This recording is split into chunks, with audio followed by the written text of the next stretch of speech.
मधुबनी के दोनों लोकसभा सीट पर एनडीए का फिर से कब्जा।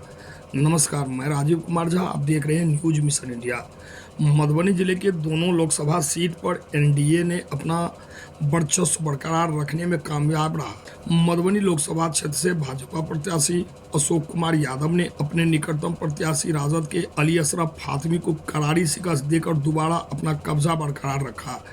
जीत के बाद सांसद अशोक कुमार यादव के समर्थन में आरके कॉलेज मतगणना केंद्र पर भाजपा समर्थकों की भारी भीड़ देखी गई। वहीं भाजपा समर्थकों ने खुशी में जय श्री राम के नारे लगाकर जीत की खुशी मनाते हुए एक दूसरे को अबीर गुलाल लगाते दिखाई दिए। मतदान केंद्र के अंदर भाजपा समर्थकों की मौजूदगी से परिसर भगवामय दिखाई दे रहा था। वहीं बीजेपी समर्थकों ने सांसद अशोक कुमार यादव के पहुंचते ही जोर जोर से नारे लगाते हुए फूल माला पहनाकर उनका जोरदार स्वागत किया। बताते चले कि बीजेपी सांसद अशोक कुमार यादव को 5,53,428 तो राजद प्रत्याशी अली अशरफ फातमी को 4,01,483 वोट मिले।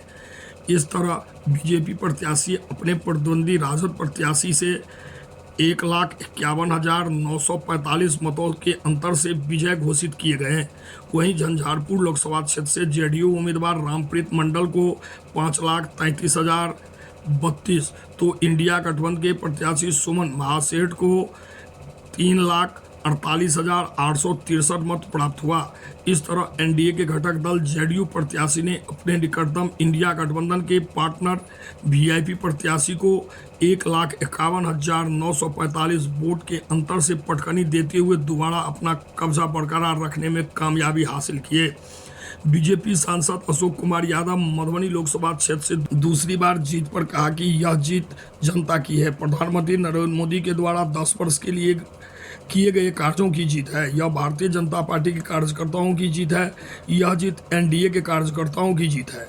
यह जीत भारत की विकसित दिशा में ले जाने की जीत है। इस जीत से फिर से नरेंद्र मोदी प्रधानमंत्री बनेंगे और भारत का जो सपना अधूरा रह गया है उस सपने को साकार किया जाएगा।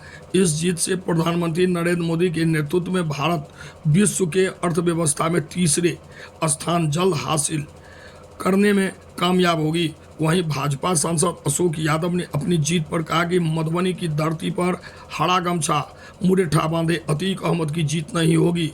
मैंने पहले ही कहा था। वहीं भगवा गमछे का पगड़ी अपने सर पर बांधते हुए उन्होंने कहा, यहाँ इसकी जीत होगी, यहाँ हरा नहीं केसरिया चलेगा। तो झंझारपुर के सांसद रामप्रीत मंडल ने अपने जीत का श्रेय झंझारपुर के जनता के साथ ही नरेंद्र मोदी, अमित शाह, नीतीश कुमार, संजय झा और एनडीए कार्यकर्ताओं को देते हुए कहा कि मेरे पिछले कार्यकाल में जो भी कार्य अधूरा रह गया है उसे मैं इस कार्यकाल में पूरा करूंगा और जनता का ईमानदारी से सेवा करूंगा।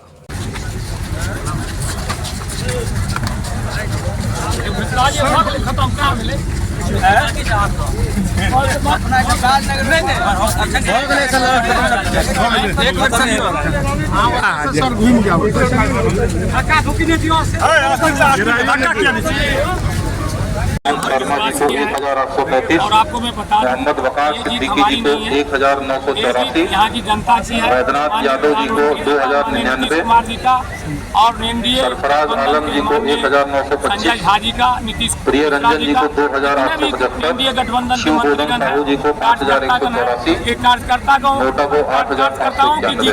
धन्यवाद। पदाधिकारियों का जीत है और जो काम अधूरा रह गया मैं कोशिश करूंगा इस वर्ष पूरा करना। कुछ ऐसा मधुबनी संसदीय क्षेत्र की जनता की जीत, यह जीत माननीय प्रधानमंत्री नरेंद्र मोदी जी द्वारा 10 वर्षों में किए गए कार्यों की जीत, यह जीत भारतीय जनता पार्टी के कार्यकर्ताओं की जीत, यह जीत एनडीए के कार्यकर्ताओं की जीत, यह जीत भारत को विकसित भारत बनाने की दिशा में यह जीत है। इस जीत से नरेंद्र मोदी जी फिर से प्रधानमंत्री बनेंगे और जो भारत का जो सपना अधूरा कुछ रह गया है उस सपने को भी साकार किया जाएगा और माननीय प्रधानमंत्री के नेतृत्व में भारत तीसरी अर्थव्यवस्था जल्द ही बनने वाली है और हर क्षेत्र में इस भारत का विकास होने वाला है और यह जीत पार्टी की जनता की जीत है।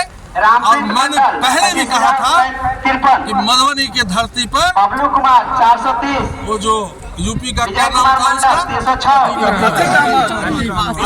उसका मुरेठे की जीत नहीं होगी, हरा गमछा निकलेगा।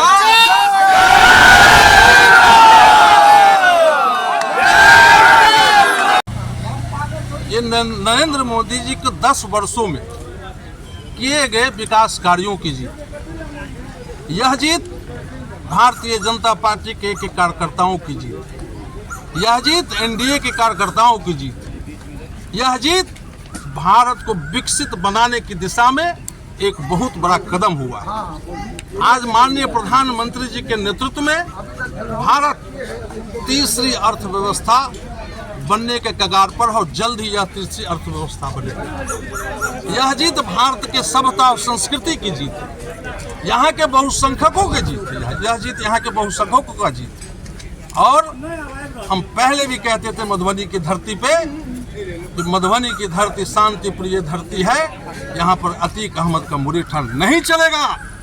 और इस शांति में भारत में हरा मुरेठा नहीं चलेगा, ये केसरिया मुरेठा ही चलेगा। बिल्कुल ही विकास होगा। पहले भी विकास हुआ था और आने वाले 5 वर्षों में भी माननीय प्रधानमंत्री नरेंद्र मोदी जी के नेतृत्व में विकास होगा। जहां की जो खासकर मूलभूत सुविधाएं हैं उसका विकास होगा और जो यहाँ